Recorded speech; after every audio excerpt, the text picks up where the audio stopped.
Olá galera, tudo bom? Espero encontrá-los todos aí com muita vontade de aprender mais uma aula aí que o nosso canal traz aí para chegar na sua casa, para você estudar com seu irmão, para você aperfeiçoar cada vez mais o seu português, né? E continuamos com compreensão textual. Hoje, com mais uma habilidade dentro das várias habilidades de leitura, que é identificar efeito de ironia e humor, né? É uma habilidade muito complexa já essa, né? Para você, criança de 10 anos, 9 anos, né? 11 anos. Por que que eu digo complexa? Porque é uma habilidade que precisa de muitos outros requisitos para que ela possa estar bem desenvolvida em você, né? Então você precisa já identificar bem informação explícita, você precisa, necessita fazer inferências textuais, né? Você precisa fazer ligações em alguns textos do verbal e não verbal. Há um contexto de informações para que você possa estar gerenciando essa habilidade junto de você.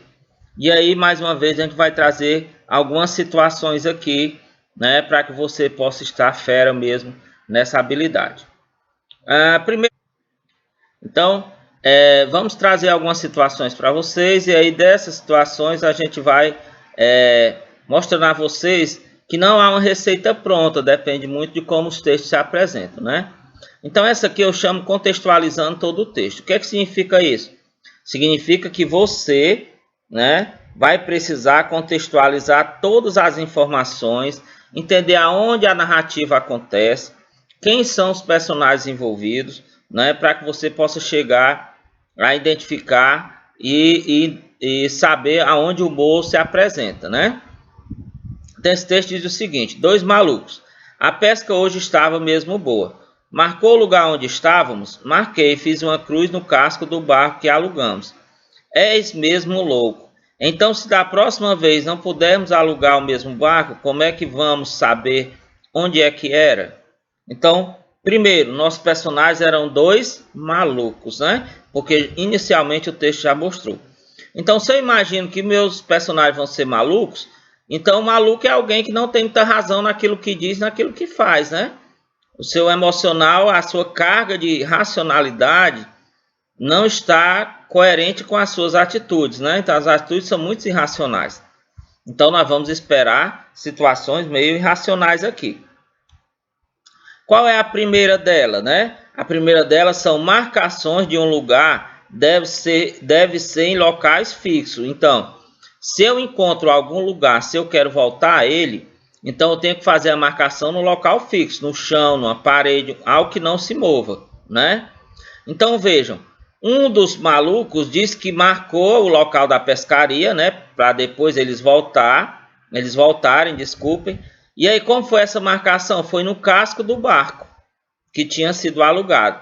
Me diga o seguinte: será que uma marcação no casco de um barco vai possibilitar eu encontrar o mesmo local lá onde tinha muito peixes, né?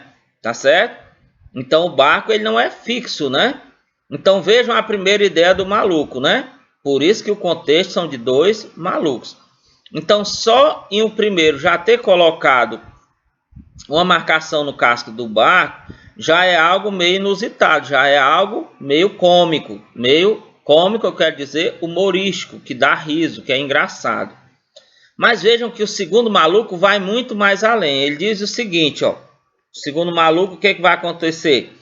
Achar que alugando o barco marcado encontrarão o local da pescaria. Então o que ele acha difícil agora não é a questão de alguém ter marcado, ele nem percebeu a razão de que marcando no barco não encontraria mais o local da pesca. Ele está indo que o mais difícil agora é encontrar o barco que estava marcado. Porque ele diz: és mesmo louco. Então, se da próxima vez não pudermos alugar o mesmo barco, como é que vamos saber onde é que era a pescaria, no caso, que está implícito aqui, né? Então, vejam que a segunda indagação do personagem, a primeira indagação do segundo personagem maluco, ela ainda é uma maluquice ainda superior à da primeira, né? Então, se eu tinha um contexto de dois malucos, o meu texto vai se posicionar dessa forma, E o autor ele vai ser criativo porque ele vai buscar essas questões bem malucas mesmo aqui apresentadas, né? Então eu tanto tenho humor já na primeira fala de um dos malucos, como eu tenho mais humor ainda, né? Quando eu tenho algo mais inusitado ainda na fala do segundo personagem. Outro tipo de situação é quando quebra a expectativa de quem está lendo, que a gente chama quebrando a expectativa do leitor. O que é quebrar a expectativa? Eu imaginava que o final da história fosse assim, mas ela foi totalmente reveladora para mim. Ela foi totalmente fora do que eu esperava. Então ela me surpreendeu. Então isso é quebrar uma expectativa, é quando se gera uma surpresa em algo. Vejam esse texto. É fogo. Um maluco telefona para o corpo de bombeiros, informando que está pegando fogo no hospício. Menos de 10 minutos, olha as viaturas chegando ao local.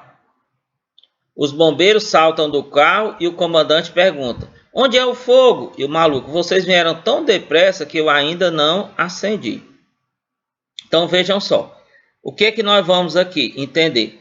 Que primeiro houve uma chamada ao corpo de bombeiros. Não houve aqui, ó? O maluco telefonou para o corpo de bombeiros dizendo que estava pegando fogo, não é isso? Então houve essa chamada. Se há uma chamada por corpo de bombeiro, o que é que o leitor imagina? Que os bombeiros vão sair para resolver o problema do fogo. Foi isso que aconteceu? Foi. Ó, em menos de 10 minutos, os bombeiros saltam do carro e o comandante já pergunta: onde é que está o fogo? Vamos apagar o fogo, né? Então o maluco vai responder o quê? Né? Vocês vieram tão depressa que eu ainda não acendi. Ou seja, eu como leitor, eu espero que os bombeiros encontrem esse fogo e apaguem. O que é que aconteceu? O próprio maluco é quem ia incendiar e ainda nem tinha dado tempo dele incendiar. Que aqui há uma certa dose de ironia também na fala dele, né? Pela questão de sempre que se precisa de um serviço público, ele às vezes demora um pouco, né? Ou demora muito.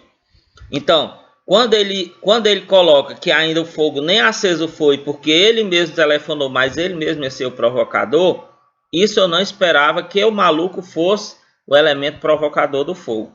E nem esperava que o fogo ainda nem tivesse sido acendido no caso aqui. Então isso é quebrar a expectativa do leitor, é uma criatividade numa piada, numa anedota do próprio autor para gerar essa dose de surpresa na leitura, nas informações narradas que vão aparecendo, tá certo? A terceira é como nós temos que identificar os traços de ironia, né? Então eu peguei essa tirinha aqui do Cebolinha, né? Então, primeiro ponto, né? Essa tirinha ela me remete às histórias mágicas, né? Por quê? Porque o Cebolinha tá com um chapéuzinho daquelas histórias do Oriente, né? Aquelas histórias de magia, tá certo? De um grande cantador de flauta que domina cobras, né? Porque eu já vi cobras também aqui na minha tirinha. E aí tem um cesto, né? E aí nós conhecemos a história da flauta, né? Que as cobras saem de dentro do cesto. Então nós precisamos ter esse conhecimento prévio para a gente conseguir identificar realmente a ironia aqui, né? O que vai acontecer no segundo quadrinho? O Cebolinha pensa que atingiu seu objetivo, né? Por quê? Porque as historinhas que o Cebolinha já ouviu, as histórias mágicas, é que cantando a flauta a cobra vai sair dançando, né, de dentro do cesto. No segundo quadrinho a gente percebe que a cobra está saindo. E pelo balãozinho que ele diz, deu certo, a cobra está saindo.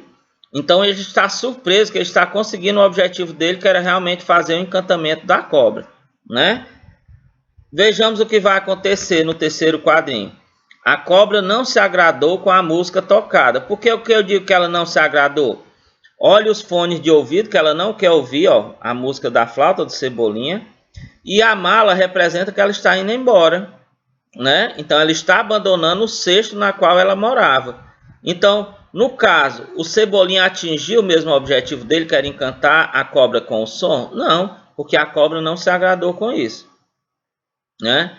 Então, o que essa ironia presente aqui, né? A ironia está no fato, né, do Cebolinha não ter conseguido. Cebolinha acha que está fazendo uma coisa agradável à cobra, né? mas isso não acontece. Então a ironia é sempre a gente ir para o lado da oposição, tá? Então ficaria marcante aqui, tá bom? Logo, logo as atividades de vocês, acredito que vocês vão estar podendo colocar alguma dessas 3 estratégias aqui de identificação de humor e ironia, e vocês vão conseguir com facilidade resolver situações como essa, identificar os traços de ironia e humor. Mas lembrem-se, olha o que eu disse no início, se você não tiver uma boa informação explícita, uma boa localização de informação explícita, se você não for um leitor inferencial, se você não conseguir aqui como fazer a relação do verbal e não verbal, né? A pontuação do texto, né? A finalidade de cada texto, então todas são informações importantes para que você seja um craque mesmo na identificação da ironia e do humor em textos variados, sejam piadas, anedotas, tirinhas, charges, enfim, tá certo? Então, tudo de bom com vocês, sucesso nas aulas de vocês. Um abraço.